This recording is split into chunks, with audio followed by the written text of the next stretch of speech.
Olá, meu nome é Tiago César da Silva. Eu estou na segunda etapa do edital 17 de 2025 do Ministério da Saúde para ser multiplicador dessa disciplina de gestão de riscos.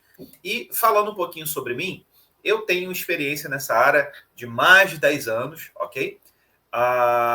Porém, eu trabalho mais especificamente com gestão de riscos de bens culturais. Mas se a gente parar para pensar, para a gente lidar com qualquer tipo de gerenciamento de riscos, a gente tem que entender um pouco a metodologia sobre isso. A gente tem que ter essa base conceitual. E a base conceitual do gerenciamento de riscos é a ISO 31000, tá bom? Então, para a gente começar, eu trouxe aqui para vocês também um suporte visual para acompanhar junto com a aula expositiva, que vai ser uma apresentaçãozinha que já está aqui disponível, ok? Então, a gente vai tratar a gestão de riscos no setor público, os fundamentos, as ferramentas e a sua aplicação prática, ok? Então, para a gente começar, vamos pensar em algo simples. Vamos pensar em algum imprevisto. Algo que pode ter atrapalhado o seu dia. Pode ser o trânsito, pode ser uma reunião que apareceu do nada, pode ser um sistema fora do ar, qualquer coisa. Esse é exatamente o ponto de partida do gerenciamento de riscos, tá bom? Dando prosseguimento à metodologia, eu também quero explicar um pouquinho para vocês que a gente vai trabalhar com uma parte das aulas síncronas e uma parte das aulas assíncronas. O que são essas partes síncronas? Tá? São os nossos momentos de maior interação. E a gente vai ter aulas expositivas, oficinas, debates, aplicação imediata de ferramentas, estudos de casos reais, e é onde a gente vai trazer a teoria para a prática, tá? Nas atividades assíncronas, elas são para vocês executarem no tempo de vocês, tá? Elas têm leituras dirigidas, como, por exemplo, a portaria 1185 de 2021, atividades para análise, fóruns, estudos autoinstitucionais.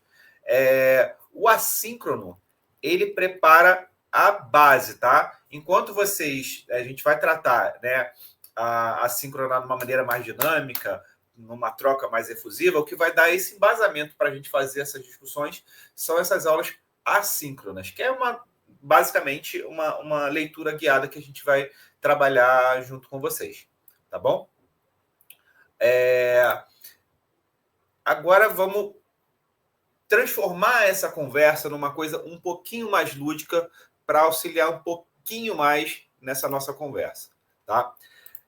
Imagina que a gestão de riscos ela é como se fosse um jogo de tabuleiro no setor público. O objetivo aqui é chegar no valor público simbolizado aí no slide. Quando eu digo chegar ao valor público, é a entrega. E essa entrega ela pode ser tanto ao cliente externo quanto ao cliente interno, tá bom? Só que o caminho está cheio de casos de risco.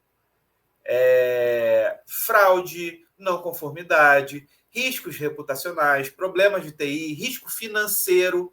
E como que a gente avança? A gente utiliza a matriz de risco, tá? E o que é essa matriz de risco? Como como a gente chega, como é que a gente avança? Como vai ser o nosso mapa do tesouro? A gente vai identificar os riscos, a gente vai medir a probabilidade do impacto, a gente vai avaliar a criticidade, ou seja, o quão crítico é aquele determinado risco, e decidir o tratamento. E aí a gente entra na ideia central da ISO 31000, como eu falei para vocês lá no comecinho da aula, tá? O risco, né, de acordo com o conceito do ISO 31000, o risco é o efeito da incerteza dos objetivos. Ou seja, não é sobre apagar incêndios, tá, gente? Isso é para a gente se antecipar a eles, ok?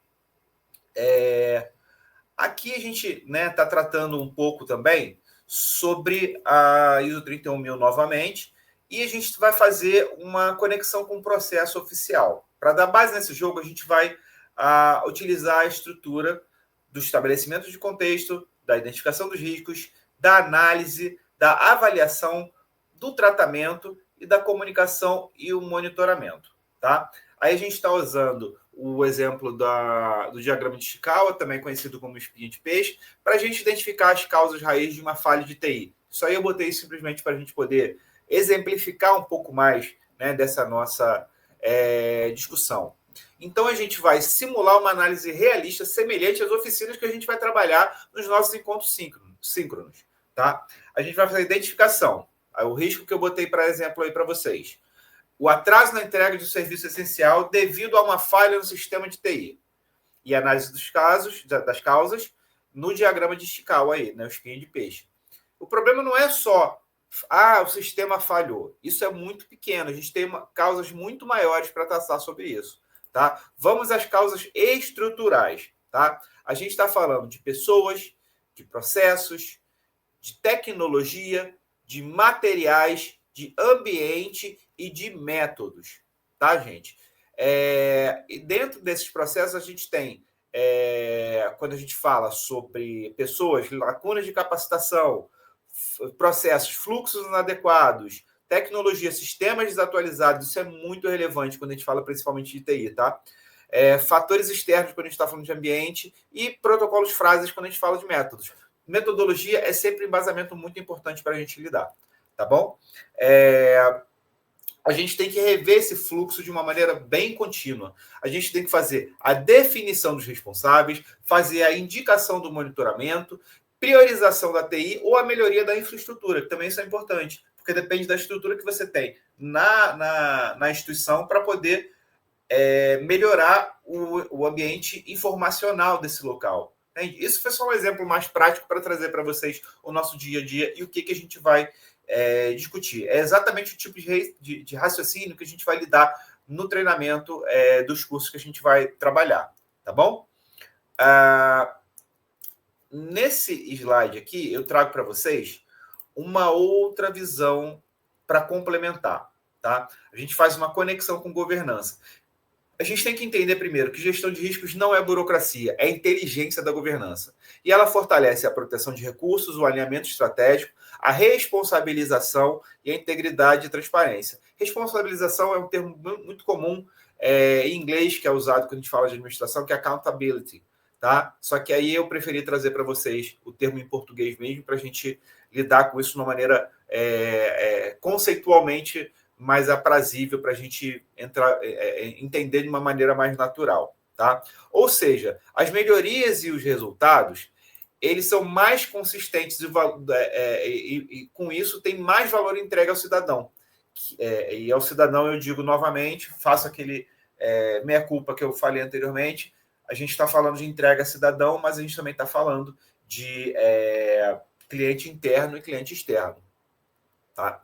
Ou seja, decisões melhores, resultados mais consistentes. Isso é muito importante a gente frisar isso, muito. Que é o objetivo da gestão de riscos. Tá? E aqui a gente vai caminhando para o final da disciplina e eu quero convidar vocês para essa, como eu coloquei, jornada, né? Para esse estudo, para isso interagir com vocês de uma maneira onde vocês naturalizem esses conhecimentos, tá? A gente vai tratar muito mais coisas aqui. A gente vai, no curso completo, a gente vai aprender a construir plano de tratamento, relatórios claros, integração com sistemas e, principalmente, tá, gente? A tomada de decisão baseada em riscos. Todo o nosso curso se baseia nisso, em tomada de decisão baseada em riscos. Isso nada mais é do que o gerenciamento de riscos. Tá bom? Eu agradeço para vocês a atenção. Espero ter sido claro nessa minha breve explanação sobre o curso e fico aguardando vocês para a gente poder desenvolver um pouco mais essa conversa em outro momento, para que a gente possa transformar imprevistos em decisões informadas, fortalecendo principalmente a governança pública. Tá bom? Muito obrigado, até a próxima.